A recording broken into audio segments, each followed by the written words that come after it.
একজনই আছেন বাংলাদেশের প্রেসিডেন্ট হওয়ার যোগ্য। সোমবার বিকেলে হঠাৎ শাহাবুদ্দিন চুপ্পুকে রাষ্ট্রপতির পদ থেকে সরিয়ে দেওয়ার সিদ্ধান্ত হয়েছে। কে হইতেছে নতুন প্রেসিডেন্ট? জি মাননীয় প্রধানমন্ত্রী, আমি ছাত্রলীগ করতাম। দেশের সর্বোচ্চ পদ রাষ্ট্রপতিকে ঘিরে আবারও তুমুল আলোচনা তৈরি হয়েছে। দেখেন চুপ্পু সাহেব আছে এখানে, এটাকে কি টিকা থাকা বলে? এটাকে কি টিকা থাকা বলে? আপনিই বলেন। আপনাকে আমি প্রশ্ন করলাম, ওনাকে ঈদের নামাজে ডাকা হয় না, কোনো অনুষ্ঠানে ডাকা হয় না, কোনো কিছুতে ওনার কোনো খোঁজ খবর নেওয়া হয়। দর্শক, আজকে আপনাদেরকে দেখাবো গুরুত্বপূর্ণ কিছু ভিডিও, যে ভিডিওগুলো দেখলে রীতিমতো অবাক হবেন। না টেনে একটি লাইক করে দেখতে থাকুন সম্পূর্ণ ভিডিওটি।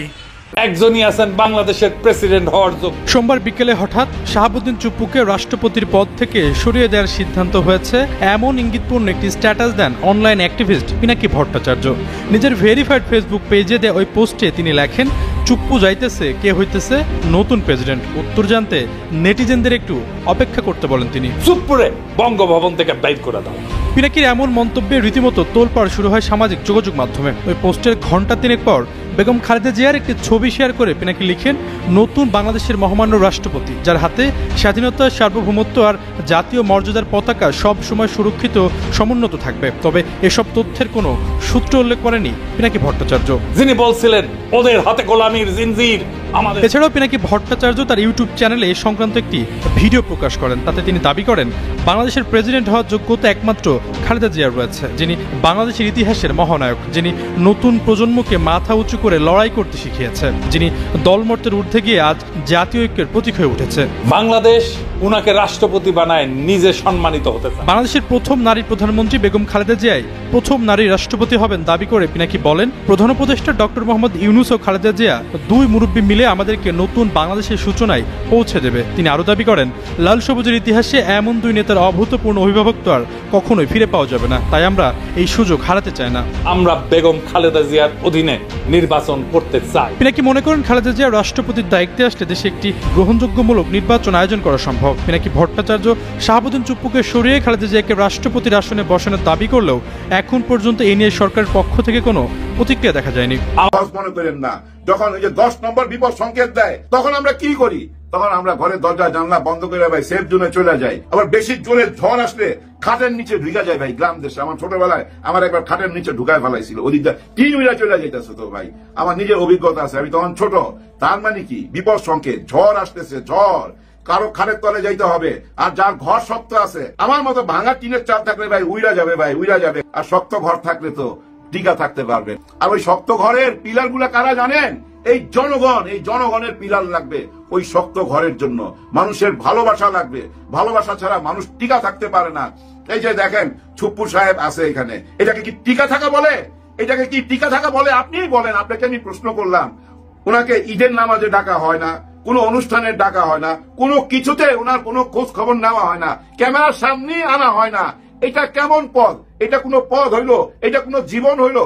আসলে হয় কি জানেন, যে মানুষ নিজেকে নিজে সম্মান করতে পারে না, উপর আল্লাহ তাকে কোনো সম্মান দেয় না, এবং জনগণের মধ্যে ওনার জন্য কোনো রহম থাকে না ভাই, রহম থাকে না। উনি তো নিজেকেই নিজে সম্মান করেন নাই। গতকালকে পিনাকি তার ভিডিও থেকে একটা ভিডিও চুরি করছি, আপনাদেরকে দেখাই। হ্যাঁ হ্যাঁ, আমার নিজেরই লজ্জা লাগতেছিল ভাই।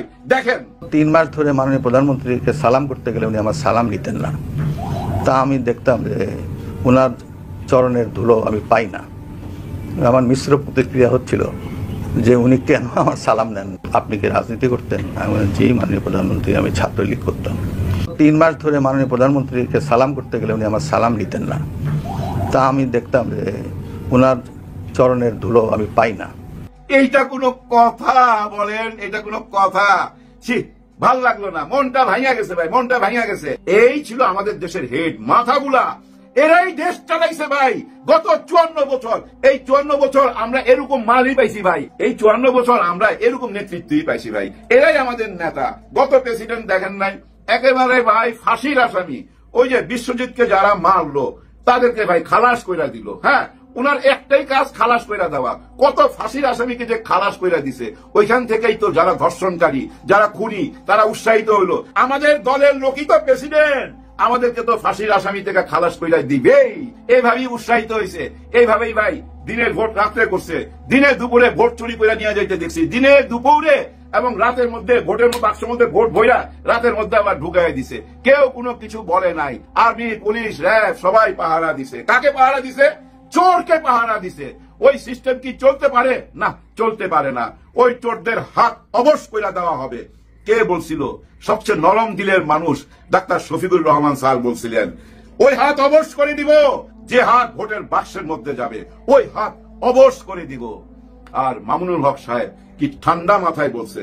এই ঠান্ডা মাথার কথাগুলো একবার শুনেন, কতটা ব্যথা ভিতরে। বিএনপি নেতৃবৃন্দকে একটি বিষয়ে সতর্ক করতে চাই।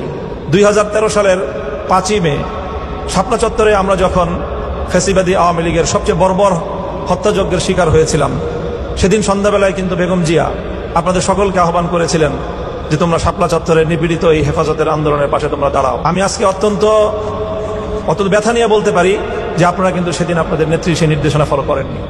তার মানে কি কেউ কিচ্ছু ভুলা যায় নাই। আরে কার মার সন্তান মাদ্রাসায় পড়ে, ওনারা ডাকছে চলে আসছে শাপলা চত্বরে, আর ফিরা যাইতে পারে নাই। এটা কোনো কথা? এটা স্বাধীন দেশে হইতে পারে?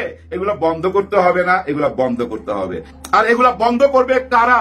কারা সেই পাহারাদার? সেটাই আমরা পেয়ে যাব এই 36 দিনের মধ্যে। দিন গুনতে থাকেন, আজকে প্রথম দিন, আরো হাতে আছে 35 দিন। এই 35 দিনের মধ্যে সবকিছু পরিষ্কার হয়ে যাবে ভাই, পরিষ্কার হয়ে যাবে। এই দেশের কোনো সম্মানিত দর্শক, সম্পূর্ণ ভিডিওটি দেখলেন। ভিডিও সম্পর্কে অবশ্যই আপনার মূল্যবান মতামত কমেন্টে জানাবেন এবং পরবর্তী ভিডিওগুলো সবার আগে পেতে চ্যানেলটিকে সাবস্ক্রাইব করে সাথেই থাকুন। আসসালামু আলাইকুম।